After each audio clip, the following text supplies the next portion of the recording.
An instant classic, but a disappointing result. That is how we start 2025 here on the lunch break. We welcome you in to the first edition of this program for 2025. And over the next 2 hours, it's a lot of Suns, and it is a lot of Sun Devils for you here today on the program as everybody is still reacting. They are sharing the takes. We will do so as well because yesterday, the Sun Devils did what nobody thought that they could do. They showed that they belonged, and we will unpack that from all sorts of different angles here today on the program. I think the place we start is with the game itself. Time for our top story of the day. It's the Daily Special. We have 2 hours today. We have other stuff to get to. We have the Suns to talk about as well. I could spend all 2 hours just breaking down the game that we saw yesterday. There's enough just from the game itself that could carry us for 2 hours. A 39-31 double overtime loss for the Arizona State Sun Devils saw their magical run come to an end. And I am not the moral victory guy. That's not what I do. There are some good things to take away from this game yesterday. I will not describe them as a moral victory. You had an SEC team on the ropes yesterday. You had a chance in overtime to defeat them. We should be proud of the Sun Devils, but we have to face reality. That 4th and 13 play in overtime, after you take the lead to go up 31-24, and you make a stop on first down, and you make a stop on second down, and you make a stop on third down. That 4th and 13 play that ultimately was a touchdown for Texas to score. They tied with the extra point to force it into double overtime. That is a play that might haunt Arizona State for a long, long, long time. That is a play that will be remembered, good, bad, or indifferent, for a long time. That play yesterday, a chance. One more stop, and you were dancing all the way to the college football playoff semifinals. It was the play that changed the entire game because Texas was a downhill operation in the second overtime, both on offense and defense, and Texas moves on 39-31. Now, I'm not the moral victory guy. I'm not normally this guy as well, but I'm sorry, I will be this person here today. Because this game should have never even gone to overtime. Because the targeting call that was not called in the fourth quarter when ASU was driving with less than 2 minutes to go, with an opportunity to kick a field goal to win the game in regulation, 27-24. Now, it's no guarantee that you kick the field goal. It's no guarantee that you score the touchdown, but it would have set up ASU to control the end of the game. And I do not want to be this guy. I don't. But the college football playoff and sports in general lead me to this place. If the roles yesterday were reversed, if it was Texas driving with 2 minutes to go and an ASU defender leveled that same exact hit on a Texas wide receiver, I'd bet every dollar I have that the yellow hanky would have been thrown. Or when they went to replay like they did yesterday, they would have made the call targeting. By rule, you don't have to like the rule. I don't necessarily like the way the rule is written. But based on the letter of the law, based on the way the rule is written, based on the things that you are supposed to be looking for as an official, both when you throw the initial penalty and when you look at it, it is the textbook definition of targeting. It is forcible contact to the head or neck area on a defenseless receiver. I don't know how more clear-cut it could be. And again, if the roles were reversed yesterday, I guarantee you that would have been called against Arizona State. So if you today wake up this morning and you're upset about that call and you don't want to let that call go, you don't want to let everybody else be distracted by talking up how great ASU did, how they showed that they belonged, how they showed that they have a quarterback and a coach, how they showed all of those things, checked a lot of boxes even in a loss. But you want to make sure that people don't forget what happened yesterday in the final 2 minutes? Don't worry, I'm right there with you. I will be in the weeds with you today. Because I am not going to allow us to do a 2-hour radio program here today and let that go by. They got jobbed in the last 2 minutes of that game yesterday. That was the end of the game. That was overtime. How about everything that this team went through the first 3.5 quarters to get it into overtime? The up and down start to the game. You're driving. You get 2 penalties from Texas to help you extend that drive. You put 3 points on the board. And then instantaneously, it's 14-3. Texas runs 2 offensive plays. They get a special teams touchdown, and it is 14-3. And the game, I saw it on social media. Everybody was queuing it up. And we talked about this on Tuesday. Everybody was chomping at the bit. They were ready. They were ready on Tuesday. They were ready during the game yesterday. The moment that Texas scored 14 points in the blink of an eye, when it became 14-3, before Texas had even run a full set of downs worth of plays, the tweets were ready from people about another blowout, how another team was going to crumble, and how another team didn't belong. They were ready. They were cued. I saw the tweets. I was interacting with people on social media. You just knew that they were ready for it. People were talking about, I had some friends who do a college football podcast. They were tweeting at each other, the co-hosts, that they were ready to start the pregame show already when it was 14-3. They already saw it getting off the tracks. ASU had a different interest in that story. They were not going to allow it to end that way. Why? Because they have somebody who very clearly should have belonged in New York for the Heisman Trophy ceremony. You saw that? This dude is puking on the sidelines and is still going out there and delivering one of the best performances you will see in a college football playoff game.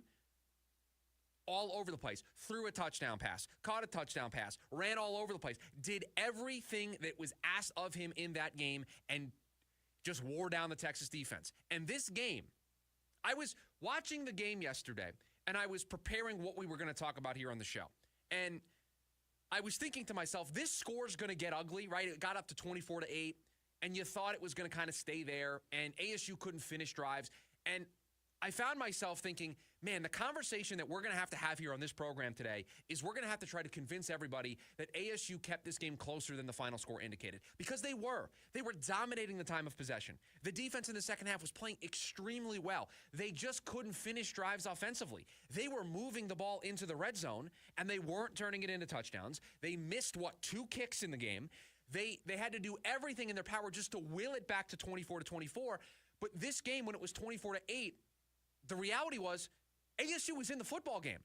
It just kind of got sideways because they couldn't finish drives. I was texting with a buddy during the game, and it was like, man, going into halftime, it was, 17-3, and they got the ball. And I said, if you score a touchdown here and you make it 17-10 with everything that went on in the first half, the 14 points in the blink of an eye, you not doing anything offensively, if you made it 17-10, I argued with a buddy. I said, you might feel like you're winning the football game at that point. You're within one possession. Texas should have run you out of the building because you couldn't finish drives, but you're there. You're hanging around. And I said it to a buddy. Texas might mess around and find out if they leave this game open late in the fourth quarter. And you know what? They kept it close. It was 2 possessions. They left the door open. Cam Scadaboo, Sam Leavitt, Arizona State stormed through the door that was left open by Texas to force overtime. But the problems that this team had all year with kicking came back to haunt them in this game. And the one thing that I will say, and this team deserves all the praise in the world, they got the national respect yesterday. They got the respect that they deserve because they took Texas, an SEC school, to their absolute limit. If I was a Texas fan today and I woke up, I would be really scared about facing Penn State, Ohio State, whoever wins Notre Dame, Georgia later on today. I would be scared to face I would be scared to face those teams if I was Texas. Because if I play the way that I played yesterday against Arizona State, who everybody told me didn't belong, everybody told me shouldn't have gotten a bye, certainly looked like they deserved a bye yesterday. Why? They embodied everything about who they were yesterday. We told you, we did not fear this team to be prepared. We did not fear this team getting run out of the building. I told you, I didn't think they were going to win. I thought they were going to keep it close. And boy, did they ever. Fake punts, going for it on 4th down. I thought to myself that if they scored a touchdown before halftime, Kenny Dillingham was going to have to fight every urge in the book to not kick an onside kick to start the second half. They were going to do everything that we have seen from them all year because this is something that I think we lose in sports on a pretty regular basis. You dance with the person that brought you. You can't get into the college football playoff. You can't get into the postseason and all of a sudden shrink up. It is the biggest criticism that everybody levies against Dan Campbell and the Detroit Lions. They get into the postseason and they continue to be exactly who they are in the regular season, and people get on them. Guess what? The Lions wouldn't be in the postseason if it wasn't for how they conduct themselves, how they operate in the regular season. The Sun Devils are the exact same way. The reason why they're here, the reason why they got to play that game yesterday, the reason why they were one defensive stop away, and I'm sorry, that 4th and 13 play haunts me. It's going to haunt me for a really long time. They had one defensive play to make. Don't get beat over the top, and you are playing in the college football playoff semifinal. But the reason why they got to that point is because they stayed true to who they are. That's hard to do when your whole mantra is being a run-first football team with a redshirt freshman at quarterback, being aggressive, going for it on 4th down, fake punts from inside, your own 35-yard line. It's tough to continue to do that when the lights get brighter and the stage gets bigger. Well, guess what? The Sun Devils stayed true to who they were yesterday, and they were that close. They were one defensive stop away from defeating Texas. And there are no moral victories. This one hurts. It should hurt. You should feel the hurt today if you are an Arizona State Sun Devil fan. You should be disappointed because you were one play away. That doesn't mean you can't be proud. That doesn't mean you can't be excited about the future. You're allowed to feel all of those emotions all at once. Coming up on the other side of the break, another night, another injury for the Phoenix Suns. We'll do that next here in the lunch break. KDUS AM 1060.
In about 15 minutes, I will tell you why you need to believe the Suns when they tell you who they are.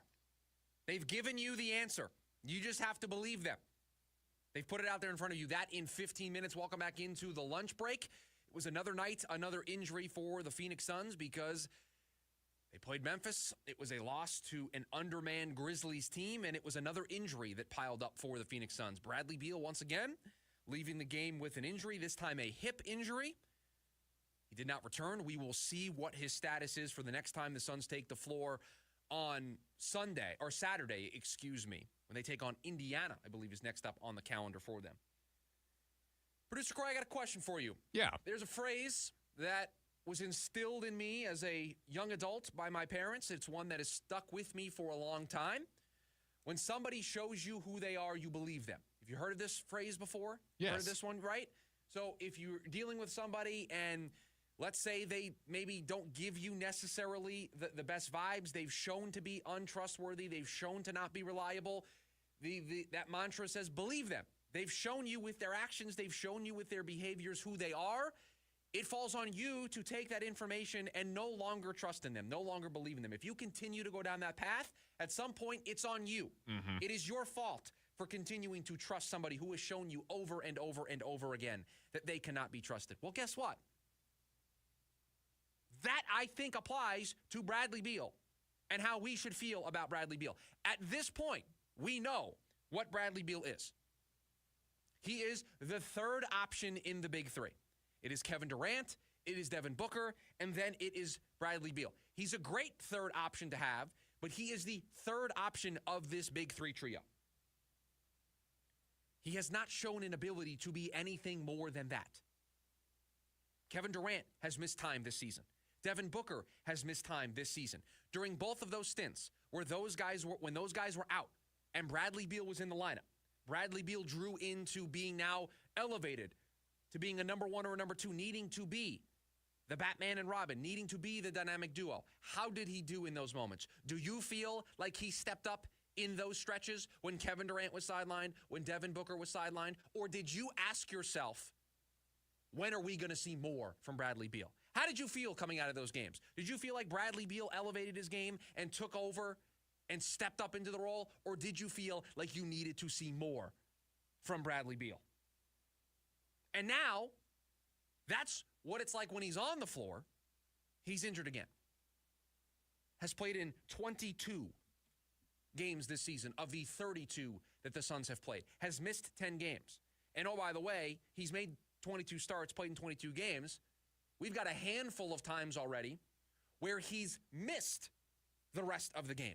So hasn't completed a full 22 contests, has started 22 games, has played in 22 games, has missed 10 games, but also has missed stretches of those 22 games. That's where we're at with Bradley Beal. He has shown you. Now, I'm not going to get on him. He has an injury history. He's injury prone. Okay. We know that. It's caked into the scenario now.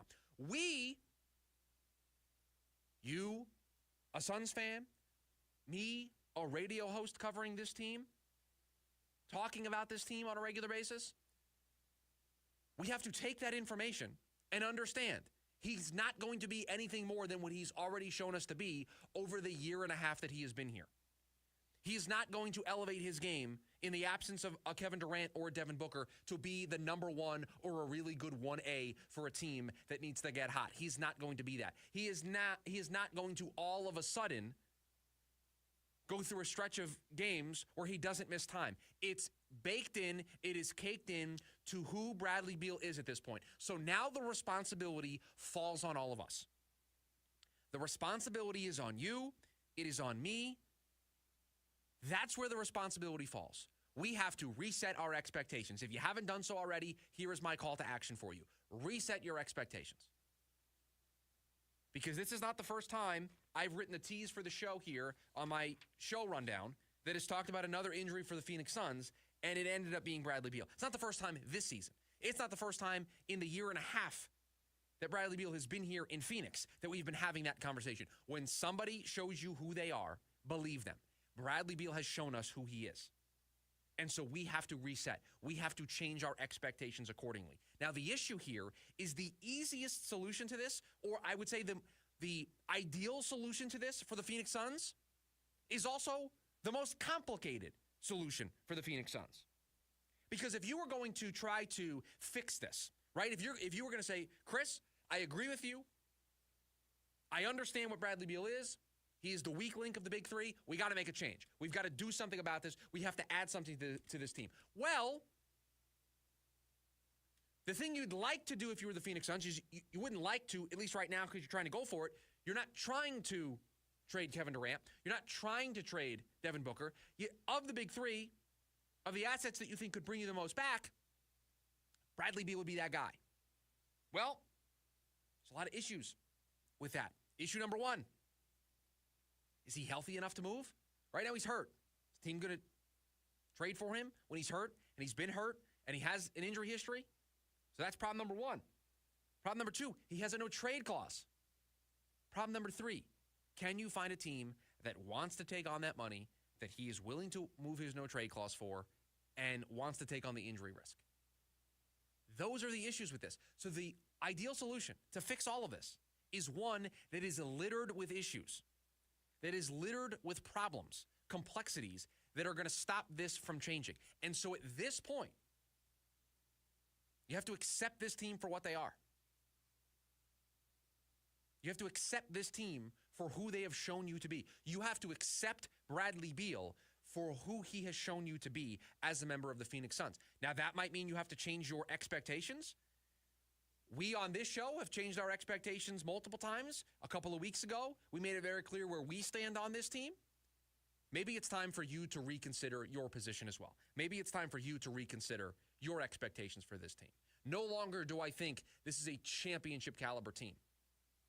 You want to say that your expectations for this team, because of the talent level that they have, even with these guys missing time, are to make the playoffs? I think that is a extremely reasonable expectation. You've been given proof recently, I think, as to why that isn't going to be the case. But that is a very fair, realistic expectation if they choose to keep this core intact, if they choose to keep this team exactly the way that they are constructed and to try to give this a go in 2025. That's where your expectations need to be. Sidebar all the talks of Western Conference Finals. Sidebar all the talks of NBA Finals. Sidebar championship talk. Put that to the side. Because here we sit, the first show of 2025, January 2nd, and here we are, you and me, having a conversation, and we are talking about another injury for a member of the Big Three. So the calendar says 2025. The calendar says January. I feel like I'm back in December of 2024. I feel like I'm in November of 2024 all over again. It feels like we are going to be doing the same thing. So everybody talks about new year, new me. Hopefully that applies to the Phoenix Suns. There is no reason right now, as we sit here today, to believe that. Again, Bradley Beal has shown you who he is. He's a nice third option for this Big Three. He is an injury-prone player who is overpaid. Accept that for what it is. Don't expect or ask of more. It's not feasible. Bradley Beal is not going to take over the Phoenix Suns, be the leading scorer, play in every game the remainder of the season, and be the number one or number two for this team that leads them into the playoffs. It's just not going to happen. And the quicker that the Suns realize that, because you and I realizing it doesn't really do a whole lot, the quicker the Suns realize that, the quicker they can make the long-term decisions that we think are required for this team. I think it's time to hit the reset button and end this experiment. I think it is time to evaluate all the options come the trade deadline. This is a team that's 2 games below 500. This is a team that's outside of the Western Conference playoff picture. They started that game against Memphis. Their Big Three completely intact. They started that game with all 3 members of their team together. They went up against an undermanned Memphis team. How'd it work out? What are we talking about again? When somebody shows you who they are, believe them. The Phoenix Suns, specifically Bradley Beal, is showing us who he is. If we do not choose to believe what we are seeing with our own eyes, this isn't me throwing out a bunch of advanced statistics at you to try to convince you that what you're seeing is not reality, that Bradley Beal is not as good of a player as he actually is on the floor. I'm not throwing any fancy numbers at you. My eyeballs, your eyeballs, we can all see. He's not on the floor enough. When he is out there and there's moments for him to step up, it's not happening. We need to confront the reality of this situation. And the reality is this team right now is broken. This team right now has lost its way. This team right now is at a major, major fork in the road. And what happens over the next couple of weeks? What happens over the next 10 games or so is not only going to dictate the short-term future of the Phoenix Suns, but I think is going to have a massive, massive, massive impact on the long-term future of the Phoenix Suns. 480-864-1060 is the phone number for you to weigh in on the Sun Devils and their loss yesterday to Texas. You can also weigh in on the Suns as well. Next up for them, Indiana on Saturday. So we have today and tomorrow to kind of take a step back, reset, look at this from a big picture. And then when we get back here on Monday, the football season will be over for the Arizona Cardinals, and we'll have some more Suns basketball to react to. So if you want to join the conversation, 480-864-1060 is the phone number. You can also join us over on our YouTube page, KDUSAM 1060 over there. We live stream the show. You can hop into the live comments, get your voice heard over there. We appreciate you joining us here in the first show of 2025. And it is more Suns coming up on the other side.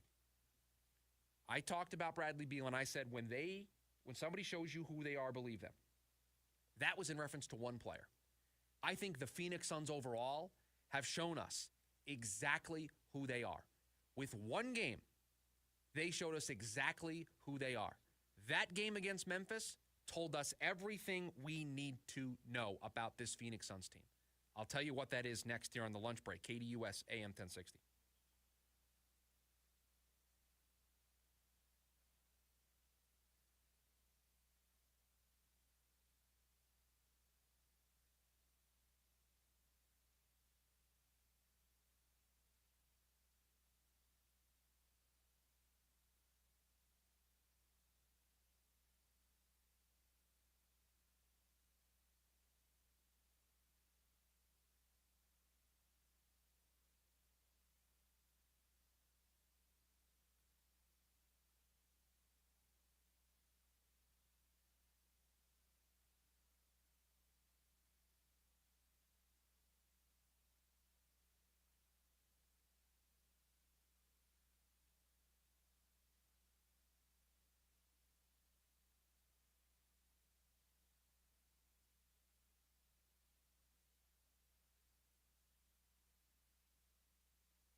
If there's one thing we can say about yesterday's football game, the Sun Devils show that they belong. We'll talk about that in about 15 minutes or so. Right now, back into the Phoenix Suns. Now, Producer Corey, I have a question for you.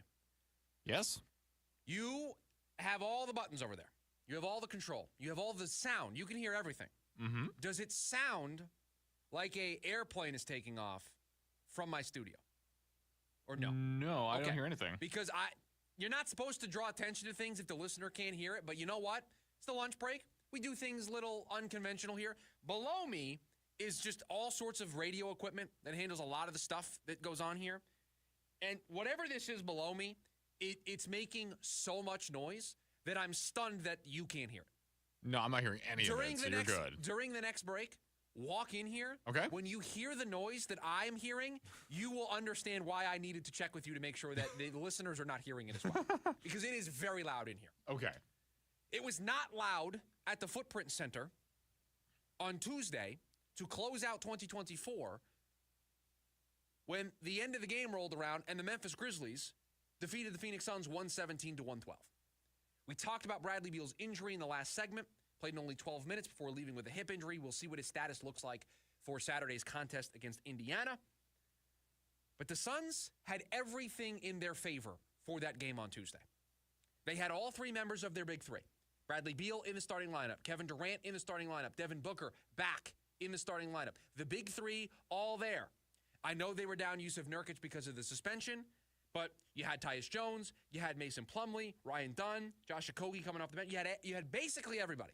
You had the three guys that you would want to have on the court for this game. You were home, and oh yeah, on the other side, you were facing a completely undermanned Memphis team. Ja Morant did not play in that game. Brandon Clark did not play.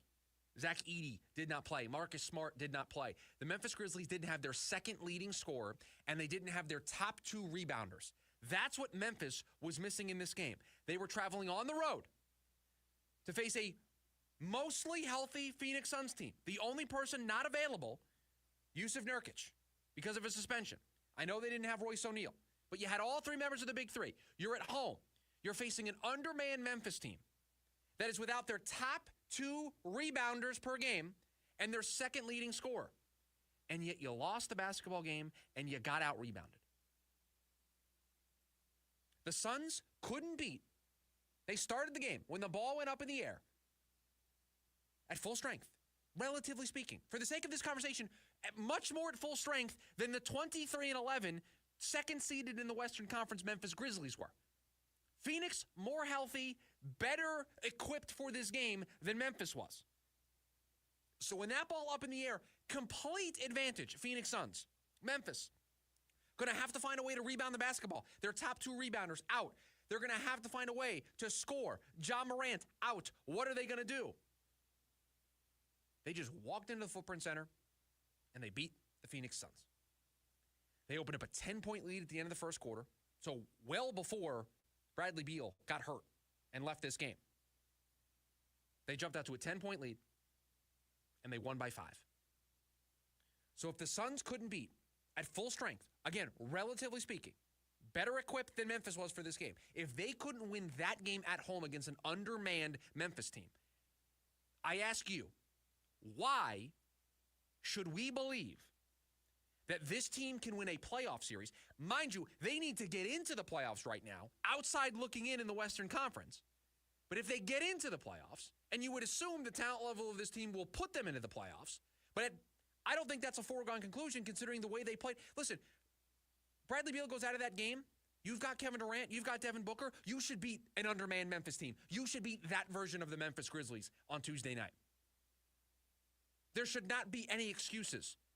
There should not be any reason why you lose that game at home to a team that is that banged up when you still have Kevin Durant and Devin Booker on the floor. So why should we believe that if they get into the postseason, that they're going to be able to win a playoff series against a fully healthy Memphis team, against an Oklahoma City team, against Dallas, who, by the way, they just lost to without Luka Doncic? So games that are on this schedule for this team that appear incredibly winnable. That game on Tuesday, incredibly winnable. They were 5.5-point favorites. They lost outright.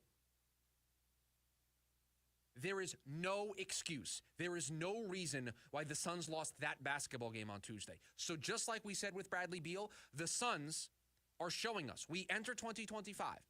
They have shown us who they are. They can't beat an undermanned Memphis team. They can't beat a Luka-less Dallas team. They can't stay healthy. They can't do all these things. Why should we believe if they were able to get into the playoffs that they would be able to win a series? Right now, if they sneak into the playoffs, it would be in a play-in tournament. Why should we expect them to win a one-game play-in tournament? Or 2 games if they were the 9 or 10 seed? Why should we expect that? When at home, in front of your home crowd, to end 2024, you couldn't beat a Memphis team that didn't have Ja Morant and didn't have your top 2 rebounders. Everything was skewed your direction. Devin Booker back in the lineup, big 3 on the floor together. Memphis without their 2 key rebounders. Ja Morant, one of the best young stars in the game. Those factors for Memphis, not available. Didn't have those guys on the floor, and yet they still came in here and they had a 14-point lead at halftime. Yeah, you cut it to 5 in the third quarter, but you spotted them a 14-point lead at home to an undermanned Memphis team. Your defense was spotty. You're leaving guys wide open. Just wide open looks for Luke Kennard. Wide open. That is completely unacceptable. You can't lose that basketball game on Tuesday and expect me to believe that you can make noise in the Western Conference playoffs. You have zero excuse for why you closed 2024 out the way that you did. Now, mind you, it's been the way 2024 has been going for the Phoenix Suns, so we shouldn't be surprised by it. But that loss, and I don't want to be the guy that points at one game on the calendar and says, there you go, that's why you don't need to believe. But I watched this team go to Denver a couple of weeks ago. What was it, last week, right before Christmas? Denver coming back from a long road trip. Felt like a great matchup for Phoenix. Got run out of the building. Faced Dallas without Luka. Lost. That Golden State loss a couple of weeks ago when they were in Golden State. How do you lose that basketball game? And then this one against Memphis. There are a handful of examples already in this early part of the season, 32 games in, nearing the midway point, where this team has had some unexcusable losses. Because what's the excuse? What are you going to point to? That you didn't have Bradley Beal? Then what's Memphis's excuse? Memphis had every reason in the book on Tuesday to get run out of the building, to lose by 15 or 20, and nobody around the team, around Memphis Sports Radio, would have batted an eye. They would have just thrown their hands up and said, you know what? You didn't have Ja Morant, didn't have the top 2 rebounders on the road, a Phoenix team that was fully healthy in front of their home crowd. What are you supposed to do, right? You just kind of throw that up. You throw your hands up and you say, well, we're still 22-12. Once we get healthy, watch out. All the excuses for this game was on the Memphis side. There are none for Phoenix. You had Kevin Durant on the floor. The only guy that's seemingly doing anything right now. You had Devin Booker back from injury. You had Bradley Beal at the start of this game. You were down 10 points already by the end of the first quarter. You were down 14 points at halftime. What is your excuse? There isn't a good one, I'll tell you that. And so this is why 2 weeks ago we made the proclamation that this team's a first-round exit if they make the playoffs. That's why we said that. Because of games like this, because of performances like this, where I don't have a built-in excuse that I could give you as to why they lost this game. There's nothing that I could hand over to you as a fan and say, oh, don't worry, the reason why they lost is because of this. Memphis had all of the reasons why they should have lost that game. And instead, it was the Phoenix Suns who lost it, and they're now 2 games below 500. They're 15-17. They've played 32 games this season, and they are 2 games below 500. Is that where you expected the Suns to be when we turn the calendar to 2025? Is that where you thought this team was going to be?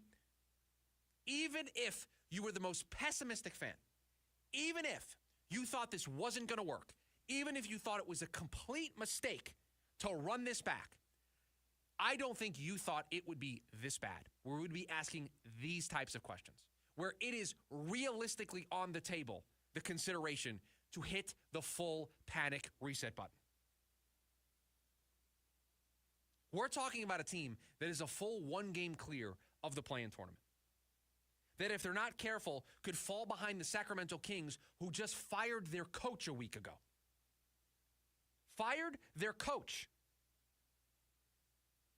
You are only one game in front of that team in the standings. And a Memphis team that had all the issues in the world, had all the reasons why they should have lost, walked into your building, coming off a 24-point loss in Oklahoma City. And they walked into your building, and they had a 14-point lead before halftime. And you had Kevin Durant and Devin Booker, and they didn't have John Morant, and they didn't have their top two rebounders, and you lost. So there you go. That's the Phoenix Suns in 2024, now 2025. That's your team.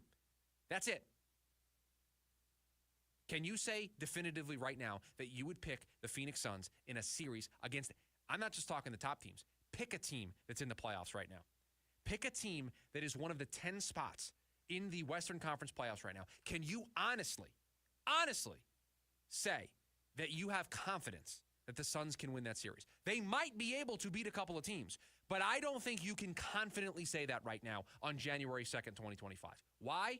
Why should I, after you couldn't defeat an unhealthy Memphis team in your own building? On the other side, we will wrap up hour number one of the lunch break. If there's one thing about yesterday's football game that you can't say about the Sun Devils, it's that they didn't belong. They answered that question. We'll talk about that next here in the lunch break. KDUS AM 1060.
Welcome back in and wrapping up hour number one of the lunch break here, KDUS AM 1060.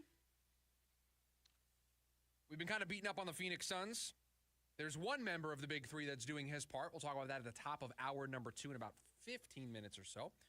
Want to get back into the Sun Devils, who returned home last night after a defeat to Texas in double overtime, 39-31, exceeded everybody's expectations, provided the most entertaining game of the college football playoff so far, the only close competitive football game that we have seen in the 12-team playoff era. Arizona State can say that they had a hand in that. The win probability chart is a roller coaster ride, if you haven't seen it, of where this game was when Texas had a 24-8 lead with about 7 minutes to go in the fourth quarter, and then where it was on that 4th down and 13 play that ASU had to stop Texas and win the game there. Just a wild roller coaster in the final quarter of that game and then into overtime. And going into the contest, we said on this show, we said we're not sure if the Sun Devils are going to win. I think they could. We weren't sure if they were going to win. But we did say that there was one thing that we thought that they would be able to do.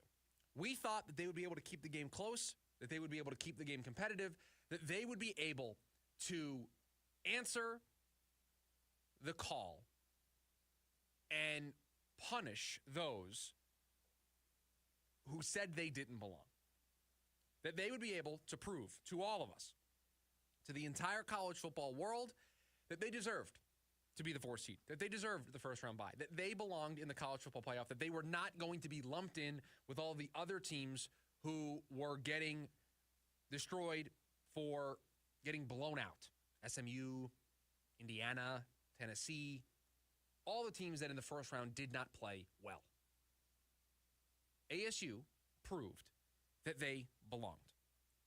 They proved that they deserved to be in the first iteration of the 12-team playoff. They did that by how they conducted themselves, by the way that they played, that they were one defensive stop away from beating the SEC runner-up, Texas.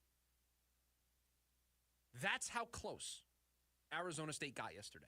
They were one defensive stand away, one defensive play away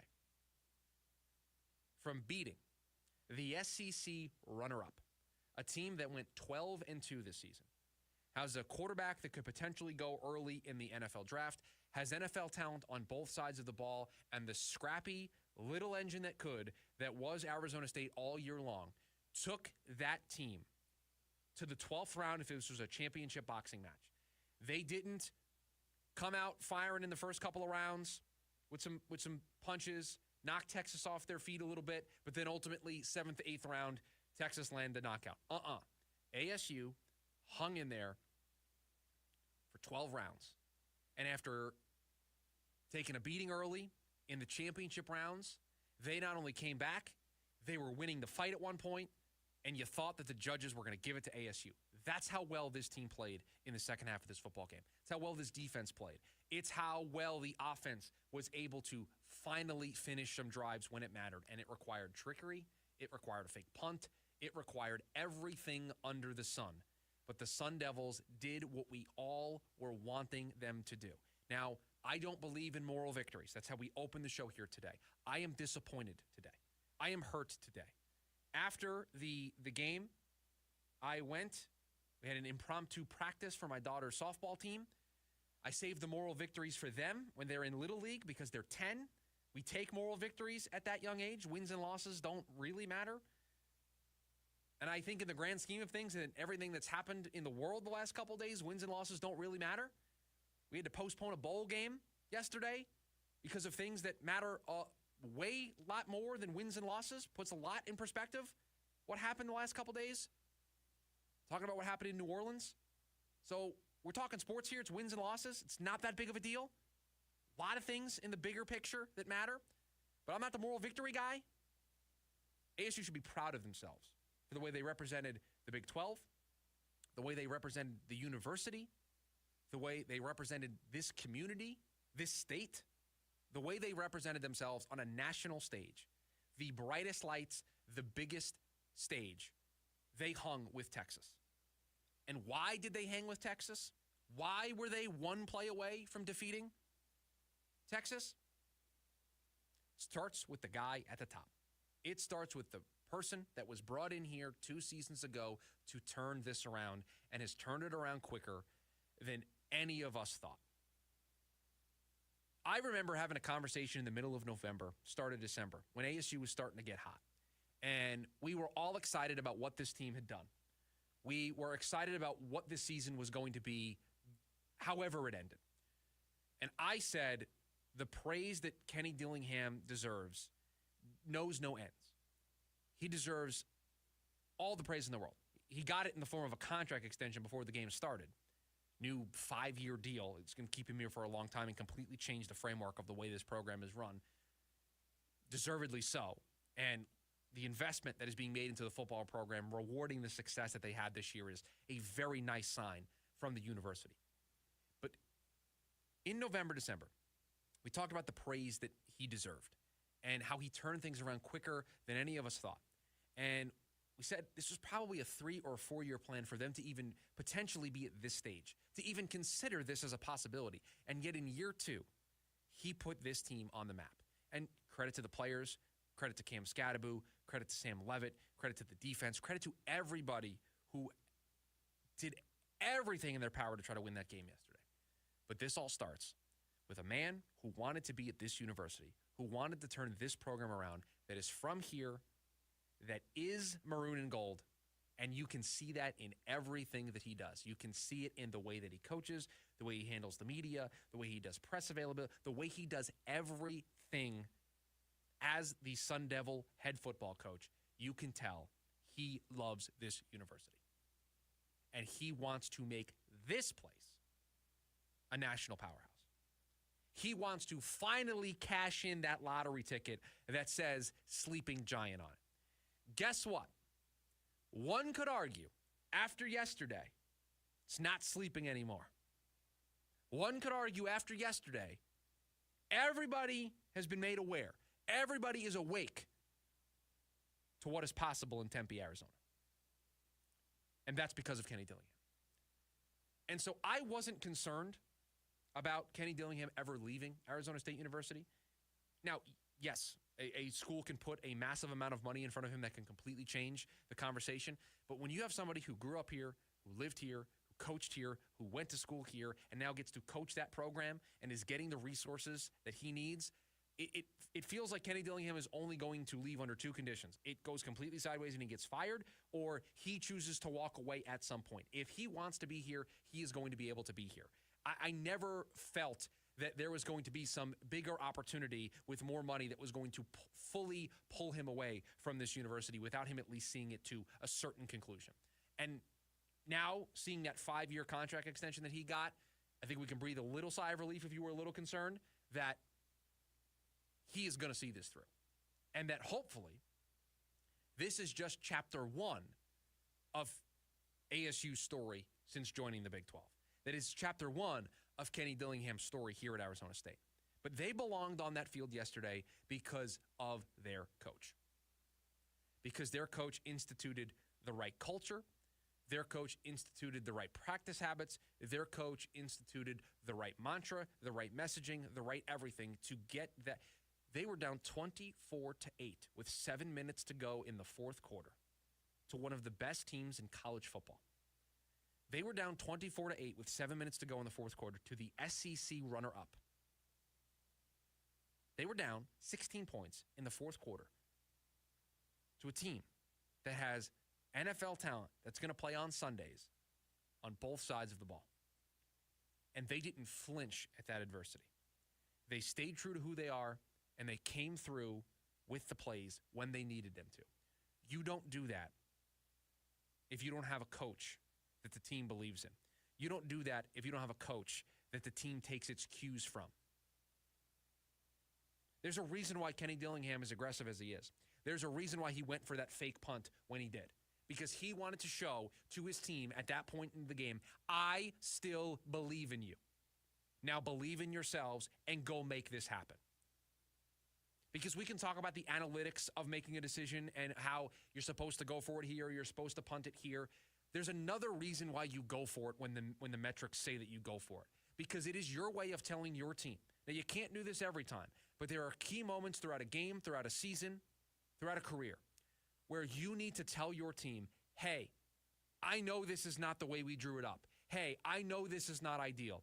Hey, I know this is not how we want this to look in the fourth quarter or in the second half or whatever the case may be. But I still believe in you. And the way you show that is through action and through decisions. And that fake punt is one of those decisions. That fake punt is a decision to tell the entire team, I still believe in you. And then once you execute it, that is all the momentum you need to draw back into the game. Now, that drive didn't lead to anything. But it's little plays like that that can inspire the confidence of our coaching staff has not given up here. Our head coach still believes that we can win this football game. And that belief can just grow and grow and grow. And the longer Texas let them hang around yesterday, the longer that Texas allowed ASU to believe that this game was still reachable, it then became reachable. And that is all because of the man that is the head coach of that football team. And so yesterday, ASU proved that they belonged. They proved that they deserved the 4 seed, that they deserved the bye, that they were not just a little scrappy underdog that deserved to be 13-point underdogs, the largest number of the week. They showed that they belonged on that field with Texas, that they went toe-to-toe with Texas. There were large stretches of that game where ASU was the better football team, despite the score looking the way that it did. A targeting call, a 4th and 13 play in overtime, yeah. Those are things you're going to think about for a really, really, really long time if you're a Sun Devil fan, and I don't blame you. I'm thinking about them too. As an alum, as somebody who's worked with the radio broadcast, who is close with this team, I very much hurt today. But they belonged. And yesterday proved they can be back on that stage. They were not a fluke. It was not a Cinderella story that ran out of steam at the end. They were one play away from defeating Texas. Hour number 1 in the books. Hour number 2 right around the corner. There's one member of the Big Three that is doing his part. When will the rest of the team follow suit? That is how we will start hour number 2 of the program. Next, the lunch break, KDUS AM 1060.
One major silver lining from the loss for the Sun Devils yesterday, coming up in about 15 minutes. Welcome in hour number 2 of the lunch break. Chris Schubert here with you. We've got you until 1 o'clock on our first show of 2025. And a lot of people making resolutions to start their 2025. Maybe some of you out there are making resolutions to be a better friend, better coworker, better husband, wife, brother, sister, whatever. You're trying to be a better version of yourself, right? That's one of the things you try to do with resolutions and goals to start the new year. But there's that one friend, producer Corey, I'm sure right now, there is one friend that you could call or somebody that you could call right now. Something happened. You had a tire blowout on the highway. You needed, in a pinch, somebody to do something for you. I know right now there is one friend in your phone that you could call, and you're thinking of that person that would immediately pick up and immediately be there for you. Yes. I have one person immediately in mind that no matter what, it doesn't matter what time of day, it doesn't matter what is going on, that person I can call, I can shoot that person a text, and I will get the help that I need because that person is trustworthy, that person is reliable, that person is the friend that you can count on to drop everything when you need something. Everybody's got that friend. There's one person on the Phoenix Suns who is that friend. There is one person on the Phoenix Suns who we can count on. There is one person who is consistently there for the Phoenix Suns this year. And that one person is 36-year-old Kevin Durant. That's it. That's the guy. It's not Bradley Beal, who's been hurt. It's not Devin Booker, who is putting up numbers right now that would be some of his career lows. You have to go way back in Devin Booker's career to find numbers that match what he is doing so far this season through 32 games. So, just like that one friend, if you get a flat tire on the highway that you can call that'll be there in 20 minutes and be there changing the tire with you, there's one person on the Phoenix Suns that you know is going to be there night in and night out, and no matter what, he is going to do everything in his power. He is going to effort as hard as humanly possible to win the basketball game. That person right now for the Phoenix Suns is Kevin Durant. That's who it is. That's the person that you call if the tire goes flat on the highway. That's the person that you call to install the new TV because you're afraid of putting too many holes in the wall. That's the person you call when you need something. Kevin Durant. He's the guy. So the question is, who's going to step up and join Kevin Durant? When will the rest of the team help out the trustworthy friend? When will Devin Booker, Bradley Beal, any of the other role players on this team, when will they do their part? Because Kevin Durant, even though he's missed time, you see the record that this team has when he is on the floor. You see the impact. Even in that game against Memphis, he was trying to will them to a victory. There are multiple games recently that you can point to where Kevin Durant tried to take over the game. The game against Golden State is one that immediately jumps to mind for me, of where he was trying to take over that game. The Mavs, Kevin Durant is doing everything in his power to keep this team afloat. It's not working. Not through any of his fault, but because somebody else has to step up. Or else we are going to continue to question what are realistic expectations for this team. We are going to seriously discuss ending this experiment. And time is not a commodity that the Phoenix Suns have right now. The Phoenix Suns do not have the runway to see this through. They start a 3-game road trip on Saturday: Indiana, Philadelphia, Charlotte. Then they come home and it's Atlanta, Utah, and Charlotte again. Then it's a huge East Coast road swing: Atlanta, Washington, Detroit, Cleveland, Brooklyn, January. That takes us to the end of January. You don't look at that schedule You don't see the teams listed there and get scared. You don't see a stretch that sees them like the... I remember when we warned everybody that the end of December was a problem for this team. Denver twice, Dallas, Golden State, Memphis. We warned everybody. How'd they do? 1-4 in that stretch. 1-4 in the stretch that we warned everybody about. You look at this stretch and you say, there's a lot of winnable games on this schedule. Guess what? Memphis was winnable. Guess what? Golden State was winnable. Last 2 games you've played, very winnable contests. Somehow you came out on the wrong end of both of those. So just because something is winnable doesn't mean the Suns are going to see that through.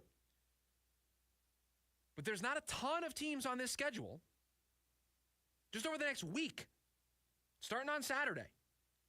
Indiana, Philly, Charlotte, Atlanta, Utah. Here's your chance. Here's a 5-game stretch. I know it's on the road. I know you probably will miss Bradley Beal for at least a couple of those games. Maybe he'll be back. But this is your chance. This is your opportunity. This is your time. Put yourself back in the mix. Somebody else on this team step up. Somebody else become the friend that we can all count on when the flat tire happens. Be the person that we can count on to help with the home renovation project when we just need another set of hands. Can somebody else enter the Rolodex? Producer Corey thought of one person. I thought of a person. Some of you out there might have a couple of people that you can count on. Right now, the Phoenix Suns, when trouble strikes, there's one person that they can turn to. One. One person. They need another set of hands. They need another reliable, trustworthy, accountable friend to step up. That's what this team needs. And I don't truthfully care who it is. If it wants to be Tyus Jones, if it wants to be Yusuf Nurkic, if it wants to be Bradley Beal when he comes back, if it's Devin Booker, I don't care. But somebody else has to step up. You'd like it to be Devin Booker, because if Devin Booker can start looking like the Devin Booker of old, then Kevin Durant, the way that he's playing, Devin Booker, the way we know how he can play, now you start to see the train leave the station a little bit. You start to believe again. But right now, losing to that Memphis team, Devin Booker putting up some career low numbers, Bradley Beal injured again, you got Royce O'Neal out, you got Yusuf Nurkic sidelines with a suspension. Where is the reliable friend outside of Kevin Durant? Where is it? And this is not a situation where this team doesn't have players on the roster healthy that can do it. There's one person I'm looking at in particular. I said I don't care who it is. It just needs to be somebody. But if we're looking for likely candidates, the person it should be is Devin Booker. That's who it should be. Because that's who it can be. That's who it's been in the past. I don't need to give you a history lesson in the times that Devin Booker has taken over for this team and has tried to will them over the finish line. You've been there. You've seen it. Devin Booker passes the eyeball test in that regard. So he's the leading candidate. That's who the supporting actor should be. That's who we're all looking towards. He's healthy. He's back. This stretch of games is very, very open for the Phoenix Suns. You have to go back to December 15th to find the last game that Kevin Durant wasn't the leading scorer for the Phoenix Suns. Durant has been the leading scorer in the last 7 games for this team. Somebody else step up. Kevin Durant is doing his part. He is being the reliable friend. So I'm looking at you, Devin Booker. I'm looking at you when you come back, Bradley Beal. We're supposed to look at this team. We're supposed to believe them with what they're telling us. They're telling us they're not a good basketball team. But if they are going to turn this around, it is going to come from those two guys. It is going to come from somebody stepping up and filling that role. And the one guy who has shown an ability to fill that role in the past, to be that player in previous seasons, is Devin Booker. and Devin Booker is healthy and he's available for this basketball team. So there are no excuses. Devin Booker has to figure this out. Devin Booker has to step up, and he has to do his part. He has to be the 1A. He has to be the Robin to Kevin Durant's Batman, or some nights he needs to be the Batman to Kevin Durant's Robin. He needs to step up. Kevin Durant, right now, he needs a friend. Kevin Durant needs somebody to help him with a flat tire. And the person that he's trying to call, the person's number that he's putting in his phone is Devin Booker's. Will Devin Booker answer the phone? Will Devin Booker answer the call? That is the huge question that needs to be answered in short order. It is a huge question that needs to be answered probably within the next week or so, because this is very close. It's already kind of slipping off the tracks. This is very close to being a runaway train. This is very close to being a situation where they're going to dig themselves too big of a hole to get out of. So Devin Booker, answer the phone call. Be the friend that Kevin Durant needs right now. 480-864-1060 is the phone number for you to join us here on the program. Coming up on the other side, I will give you the one major silver lining, even in a loss, a very gut-wrenching, heartbreaking loss for the Sun Devils. That next in the lunch break, KDUS AM 1060.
The one major silver lining from the Sun Devils.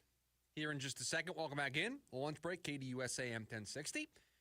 We've spent almost the entire show without talking about the Cardinals, so I will get to them in about 15 minutes. That they have done something they haven't done since 2017. They have a chance to do something they haven't done since 2015, but still a long way to go to making it a lasting impact. That coming up in about 15 minutes from now. But back into the Sun Devils, there is one overarching thing that I am going to take away from this game. And we talked about the game itself, the missed opportunities, the slow start, the dramatic finish. We talked about the Sun Devils showing that they belong, that they have the coach, they can check that box. There's another box that I think some were still on the fence about going into yesterday's game. After the game, no longer should there be anybody on the fence about checking this box. I am going to check that box here today on the program. The Arizona State Sun Devils have a quarterback. Sam Leavitt is a dude. Sam Leavitt is a guy that you can win another Big 12 championship with. Sam Leavitt is a guy that you can go on another college football playoff run with. That's what yesterday taught me. Other than showing that they belonged, that game yesterday showed me Sam Leavitt is that dude. He stepped up when the team needed him to. Because let's face it, Sam Leavitt yesterday fighting a massive uphill battle. Without Jordan Tyson, with a wide receiver group that, let's face it, doesn't inspire confidence. It doesn't instill fear into the opposing defense. Texas was very comfortable loading the box, stacking the box, and trying to slow down Cam Scatterbo. They weren't really scared about being beat on the outside. Not because of Sam Leavitt, but because of the wide receiver talent that ASU was putting on the floor, putting on the field yesterday. You didn't have Jordan Tyson. They were stacking the box so you couldn't run the ball to kind of open up the pass until late. And Sam Leavitt, as a red shirt freshman, that's important here, a red shirt freshman showed that he deserved just as much as the spotlight yesterday as Quinn Ewers. The broadcast dedicating a lot of time, rightly so, to Quinn and the job that he's done at Texas. Sam Leavitt left that game deserving just as much, if not more. You saw the athleticism on full display yesterday. Scrambling around, keeping plays alive. That scrambling leading to penalties. Extending plays with his feet, keeping drives alive. We've mentioned the plays that we're going to remember from this game, the ones that are going to stick with us for a long time. I already mentioned the targeting call. That's going to be a negative play that sticks with us for a long time. The 4th and 13 defensive play, that's another negative play that's going to stick with us for a long time. There's a positive play. The fake punt, Cam Scatterbo throwing the touchdown, the Cam Scatterbo go route to catch a touchdown. There is another play that is going to stick with me for a long time because in overtime, 3rd and long, Sam Leavitt scrambling around, takes off and picks up a very key 3rd down to keep the drive alive to make sure that the Sun Devils don't have to settle for a field goal attempt in overtime. And he lowered his shoulder, didn't slide, and did everything in his power to get out there and pick up the 1st down. That play I will remember because it was magical. It was special. It was the athleticism that we all know that Sam Leavitt has. And yesterday, Sam Leavitt elevated his game. Sam Leavitt showed us he can be a Heisman finalist quarterback. He deserves to be in the conversation of one of the best college quarterbacks going into next season. That's what he proved yesterday. I know the stats aren't going to show it. I know if you look at his box score and you compare it to Quinn Ewers, you're not going to feel that way. Watch the game. Watch how many plays he extended. Watch what he was able to do with his feet. And then ask yourself this question. If ASU gave that kid with that talent a full wide receiver room, if Jordan Tyson was on the field yesterday, how different would his stat line look? How different would this game have been for ASU? Would they have been down 24-8 if Jordan Tyson was healthy? Would they have been down 24-8 if they had better depth at wide receiver? I don't think so. I think they would have been in that game. They would have finished more drives because Sam Leavitt was doing all of the things you want a college quarterback. Heck, you want a high school quarterback, a Pee-wee quarterback, an NFL quarterback to do. You got to be able to extend plays. You got to be able to get out in space, make defenders miss. You have to extend drives with your legs. You have to do all of those things. And yesterday, Sam Leavitt did that. So the Sun Devils have a dude at quarterback. That we learned yesterday. That's confirmed. That debate is over. Check the box. The Sun Devils going into 2025 have the coach and they have the quarterback. Check and check. So now what? Well, if yesterday showed us anything, in this new era of NIL, it's that the Sun Devils need to find a way to use the NIL money, to use the NIL framework that they have, the Sun Devil Collective or Sun Angel Collective, and they need to use that to go out and get some wide receiver talent. That they have to go out and give Sam Leavitt a more robust, well-rounded supporting cast. That's what was missing yesterday. And Jordan Tyson's presence would have helped immensely because it would have at least given Texas a major target that they needed to focus on. And even so, I think Jordan Tyson would have been able to get open pretty regularly, and it would have made the difference in the game. But you got an answer yesterday because it would have been very easy after all of this journey, after all of the trials and tribulations that this team went through, the run that they needed to go on to get to this point, the long layoff. Look, the layoff seemed to hurt a lot of teams after not playing since the Big 12 championship game, not having Jordan Tyson, facing a really good Texas team. It would have been easy for the takeaway from this game to have been, I don't know if the Sun Devils have a quarterback. There was only one quarterback on the field. And you clearly would have felt like the talent difference between the quarterbacks was the main thing that held ASU back. Guess what? Yesterday showed us the opposite. That they have a quarterback who, when he steps on the field, is going to give ASU an advantage. That is going to give them a weapon in their offense. That's going to give them an athletic star that's going to help them win a lot of football games. And I remind you, he entered that game yesterday. He stepped foot on that field to lead the 4-seeded Arizona State Sun Devils as a red shirt freshman, meaning that if he wants to go pro, he's got at least 2 more seasons. Now, transfer portal, NIL, there's no guarantee that he is going to stay here, although it certainly feels like he's enjoying his time here and that the Sun Devils are going to do everything in their power to keep him here. And so if that is the case, then you have at least 2 more seasons of Sam Leavitt under center for the Arizona State Sun Devils. That's your silver lining. That's what you should be excited about today. There are no questions that the Sun Devils have a dude under center. There are no questions that the Sun Devils are going to walk into next season being one of the favorites in the Big 12. Why? Because of who their coach is and, more importantly, who their quarterback is. You don't think Sam Leavitt's going to be better next year than he was this year? You don't think having this experience, being a year older, maturing, more coaching, a better supporting cast, you don't think that he's not going to be better next year? When we look back on it, do you think that this year with ASU might be his worst year statistically, might be the worst year we see from him? That's certainly a possibility. That's the takeaway from yesterday. I would love to have that take while also talking about ASU moving on and being in the Final Four and being just one win away from the college football championship game. I would love for that to have been the show today. But that is not going to stop my excitement and what should be your excitement for a team, for a college program that has a quarterback that is going to have them in the national conversation next year.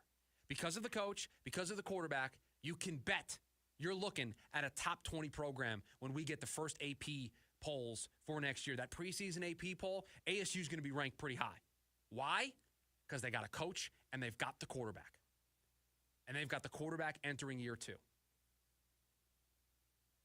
That was an uphill battle yesterday, and Sam Levitt still looked like he belonged. He still looked like a quarterback that was going to will that team to winning that football game because he made throws when they needed him to. He extended plays and extended drives when they needed him to. And he did it all as a redshirt freshman without his number one target. If that doesn't get you excited about the future of Sun Devil football, then nothing will. The Sun Devils have a dude at quarterback, and it's going to be a lot of fun to see what that looks like next season. Coming up on the other side, the Cardinals have accomplished something that they haven't done since 2017. They're still a long way away from making it a lasting change. That's next on the lunch break, KDUS AM 1060.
The final week of the regular season in the NFL, the Cardinals will host the San Francisco 49ers in a game that doesn't matter to either side.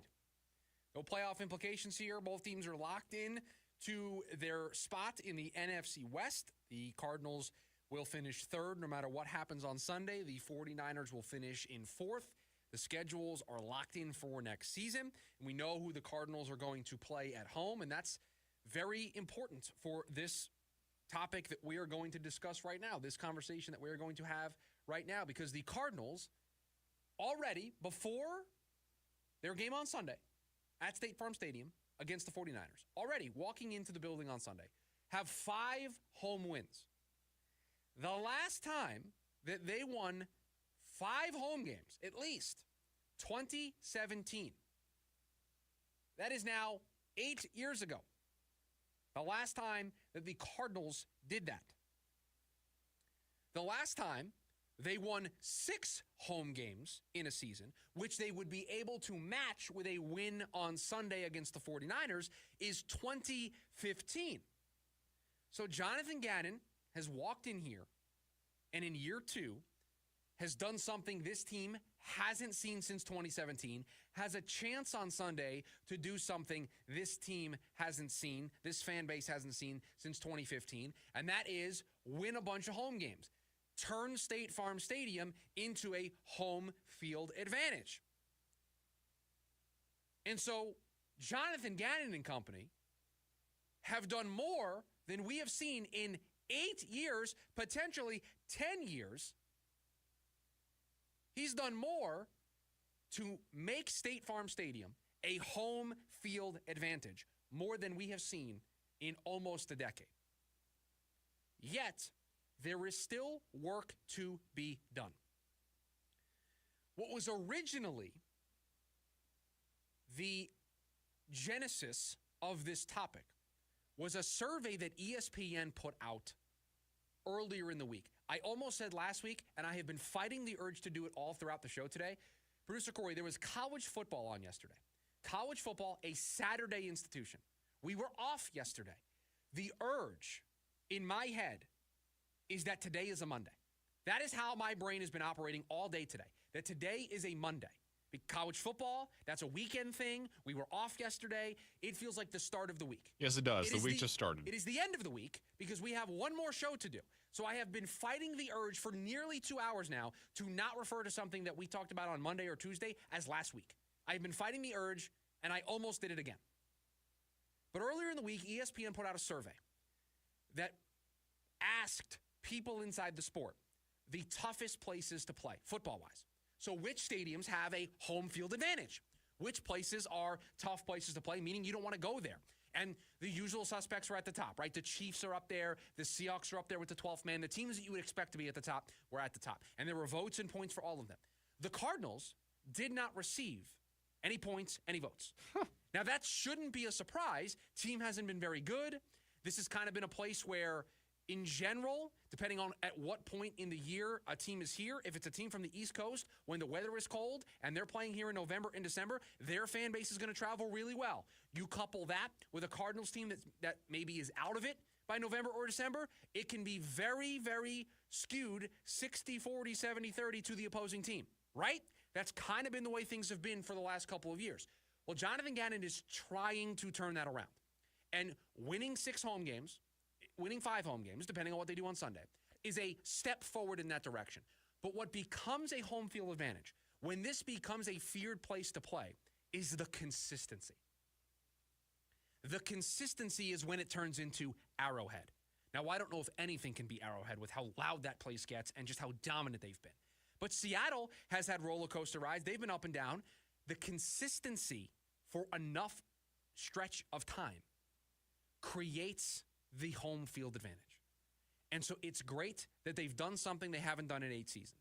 It's great that they have a chance on Sunday to do something they haven't done since 2015. That is all good. And if they do it, it will be one of the good things to take away from this season and one of the good things to take away from this game on Sunday. But there is work to be done, and that work can't start until next season. Well, pull out my sheet here. We now know who the Cardinals are going to play at home next season. We don't know the order. That will wait for the massive schedule release that occurs in about March or April when we get the schedule release, and we will react to it accordingly here on this program. But we do know who the opponents are because they're locked in to being the third team in the NFC West. So here's who the Cardinals are drawing at home next season. Your usual suspects, 49ers, Rams, Seahawks. And then here are the non-divisional opponents. The Falcons, the Jaguars, the Titans, the Packers, and the Panthers. And I have 2 immediate thoughts when you see that group listed the way that it is. When you see those teams, those 8 teams, those 8 games listed, there are 2 takeaways that I have. Takeaway one is, boy, are there some advantageous matchups there. You're going to get a Falcons team that's potentially in year 2 for Michael Penix, year 1.5, but a team that isn't all that great. A Jaguars team that's been a mess all season. They might have a new coach. They might have a new GM. And if you catch them early in the season, even with Trevor Lawrence, they still might be finding themselves. The Titans, a top 5 pick, quarterback mess, second-year coach. The Panthers, you at least get them at home this season. You don't draw them on the road. The Packers, you don't have to go to Lambeau. You get them here. That schedule lines up pretty well. Again, you're always going to face the 49ers, the Rams, and the Seahawks. You're always going to face those divisional opponents, but it's the makeup of the other teams. And I think to get the Packers at home is a huge win, to not have to go to Lambeau again. So that's the toughest game of the games that is not a divisional opponent. And then it's Falcons, Jags, Titans, Panthers. There's a bunch of winnable games. And so you look at this, there's 5 or 6 wins on this paper. There are 5 or 6 home wins to where you can have double-digit home wins over the last 2 seasons, where you can be playing meaningful December football with a home crowd that's invested, with a home crowd that's fired up and ready to go and is bringing the energy and bringing the noise and not selling their tickets because the season is over. So you have to make this count. Because this slate of games, coupled with where you should be as a franchise, based on where you're going to finish this season, this team should be able to make this count. They should be able to make this meaningful. They should be able to present themselves with an opportunity to create a home field advantage. They started the groundwork this season. It's not going to end the way they wanted to. I certainly think we would be able to have this conversation even more if they were going to be playing a home playoff game. Because can you imagine a world where they're playing on Sunday and they win this game and they're in the playoffs? So it's six home wins during the regular season. And then you win a home playoff game, right? That'll get your fan base riled up. And then you have to go on the road, but maybe you lose. You don't think the fans are going to be roaring and ready to go the first home game of next season coming off of that? That's what was missed. That was the missed opportunity by blowing it in the second half. That's what was missed by being 1-5 since the bye week, is a real chance to make a lasting change, to make real headway on turning State Farm Stadium into a home field advantage. That's what this team is missing. They're not feared by everybody else in the league. Nobody fears coming to Arizona because of the inconsistent play, because of a fan base that, let's face it, when things go south, it's easy to check out. There's other things to do. The weather's nice year-round. You can do a lot of other things with your Sunday.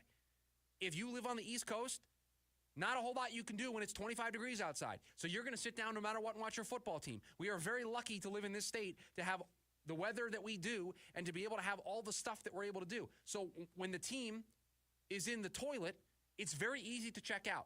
Very easy to just go do something else with your Sunday, Monday, or Thursday. So then it's very easy to have a building that doesn't feel like a home field advantage, that feels, at worst, like a neutral site game. The Cardinals need to change that. Sunday, a small baby step. Getting to 6, doing something you haven't done since 2015. That's the last time they won 6 home games in a season. It's 10 years ago. I was still in college 10 years ago. I was still in college the last time the Cardinals won 6 home games in a season. I was just getting my start in radio the last time the Cardinals won at least 5 home games. That's how long it's been. And so you can't turn that around overnight. You don't turn that around in one season. What turns that around is consistency. Where at the end of the year, we're not doing a segment like this. We're doing a segment talking about how for the 3rd straight year, the Cardinals have won 6 home games. That's when it becomes a feared place to play. That's when it becomes an advantage for Jonathan Gannon and the Cardinals. And guess what? It needs to become an advantage if this team wants to have playoff championship aspirations. You need to have a home field advantage where teams don't want to face you. Like we said, does anybody want to go play in Detroit? Does anybody want to go play in Philadelphia? Does anybody, truthfully, want to go to Arrowhead and play Kansas City in the postseason?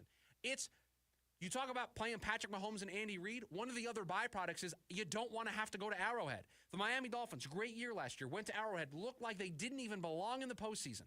The Bills, how many times have they gone to Arrowhead and lost? And their Super Bowl hopes have been completely derailed, completely thrown off course just because they had to go play Patrick Mahomes in Arrowhead, and that place is loud. The Cardinals need to put together the consistency to make that a reality. And they can take another small step. They've made good strides this year. There's a chance on Sunday to make another small step and then really try to turn things around in 2025 next season. On the other side, it is the leftovers. We'll get to all the stories we didn't get to here on the program. We'll wrap up this edition of Lunch Break next. KDUS AM 1060.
Back to wrap up this edition of the Lunch Break.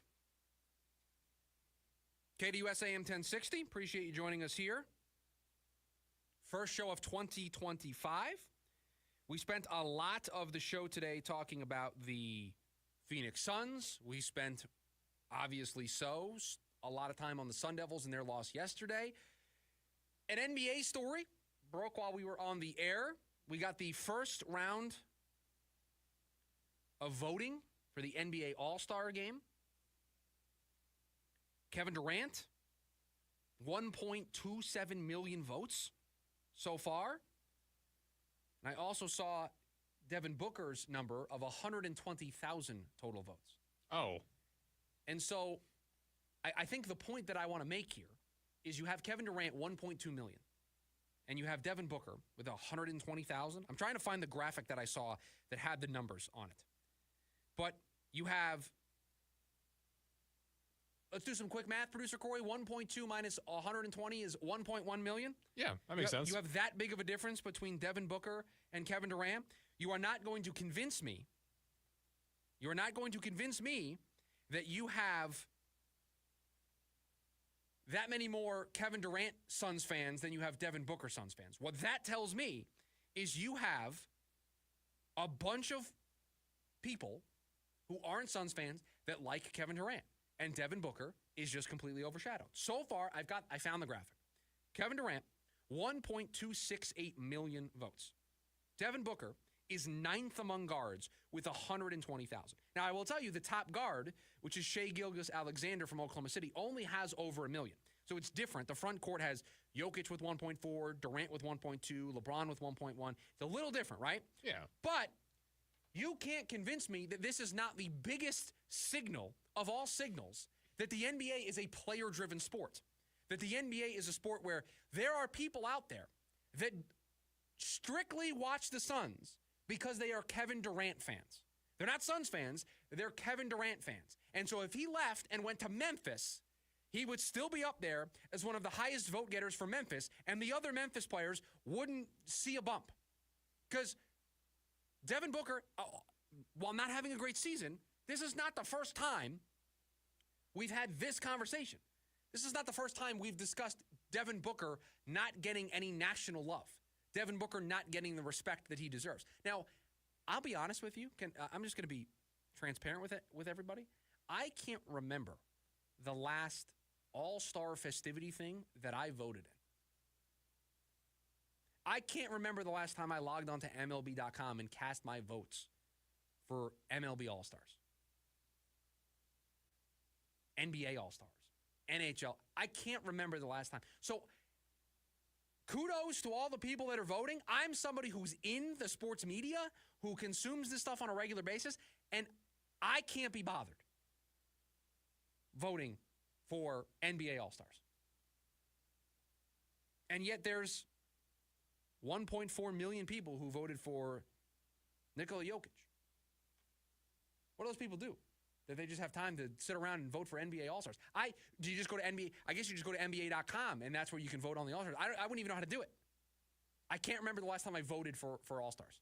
I just kind of just take a look at it, I have a take on it, and then I just move on. And then I forget about it. And then what will happen is when the second update comes in like 2 weeks, I'll forget about the first update. I just won't remember what happened. So Kevin Durant, 1.2 million votes so far. Second leading vote getter in the Western Conference. Second leading vote getter in the front court players. And Devin Booker massively, massively, massively behind where Kevin Durant's vote count is. I mean, here are some of the players that are in front of Devin Booker voting-wise. You have Sabonis in Sacramento, De'Aaron Fox in Sacramento, Ja Morant in Memphis. You have Anthony Edwards. You have Andrew Wiggins. You have Jalen Williams. I mean, you have players in small markets. I got Memphis represented here. I got Sacramento, Minnesota, Oklahoma City, Houston. I mean, you've got some smaller market teams. You've got teams that are playing good basketball.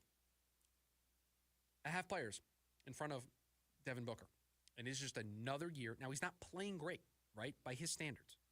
But this is just another example of, one, this being a player-driven league, and two, the national perspective on Devin Booker is just not there. And I don't know what he can do to change it. He's been to an NBA Finals. He played great in that playoff run to get them to the NBA Finals. He played great in a couple of those Finals games against Milwaukee. I don't know what else Devin Booker can do to get the respect and the representation that he should on the national stage. At some point, you just have to kind of throw up your hands and say it is what it is. And I think we are kind of past that point right now, that we are at a place where it is what it is. He's not going to get that respect. Producer Corey, have you gotten a phone call to play in any of these NFL games on Sunday? Because there's nobody playing. Nobody is playing on Sunday. We are going to do the NFL look ahead tomorrow. We are going to make the Schubert 6 picks tomorrow. I'm already scared of both of those segments because the NFL look ahead is just going to be me talking about a bunch of games, saying this game doesn't matter for either team. Who knows what they're going to do on the field? And then I have to take all that information and attempt to make Schubert 6 picks tomorrow. So you're saying it'll be easier when we have 19 weeks? I mean, at least if they expanded the schedule to an 18th game and we then had 19 weeks, then there's at least an extra week where these games might matter. But you are never going to change the fact that the last week of the season almost always is going to look like this. Unless it's just the parity is so stark across the board that you get 4 playoff spots being open, in each conference at the end of the season. Like, divisions get wrapped up, especially in a year with all the injuries have happened. Like, the real only thing that's on the line is Denver's trying to hold off a bunch of teams for a playoff spot. Cincinnati and Miami are trying to make that difficult for Denver and at least put some pressure on Denver. But really, we're paying attention to Detroit, Minnesota on Sunday night for the NFC North. That's it. That's all on the line. I mean, you have Saquon trying to go for 2K. They've already said that he's probably going to be one of the guys that sits on Sunday. So that's off the table. Him trying to break Eric Dickerson's record appears to not be happening. Carson Wentz is starting for the Chiefs. They're not playing. I mean, I have to attempt to tomorrow on this program speak into this microphone confidently after we are 22-8 in our last 30 selections here on the show, the last 5 weeks. I have to try to keep that streak going into the postseason, and I have to make 6 selections tomorrow. Now, it is the last week we are going to do 6. When we get to the playoffs, we're going to back it off to 3.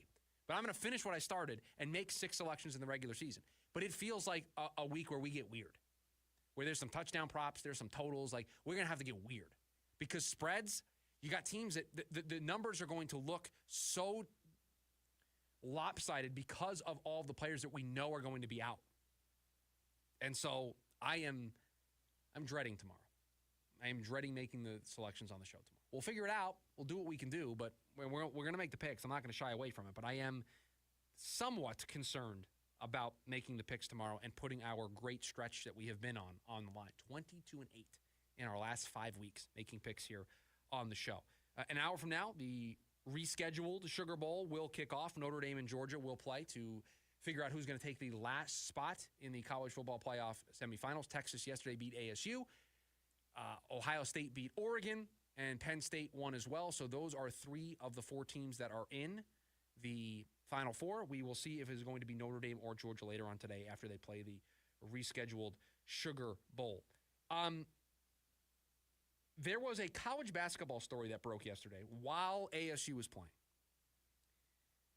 LeBron's youngest son, Bryce James, has committed to the University of Arizona. Now, he's a 4-star prospect, also had offers from Ohio State, and recently took an unofficial visit to Arizona and has now landed with Arizona as part of their 2025 class. Now, he played 14 games last spring, averaged 6.9 points per game, 2.2 rebounds per game. Now, remember, his older brother, Bronny, played 1 season at USC. Is now with the Lakers, played with his dad. And so now Bryce James will continue that legacy by going to Arizona, joining their 2025 class.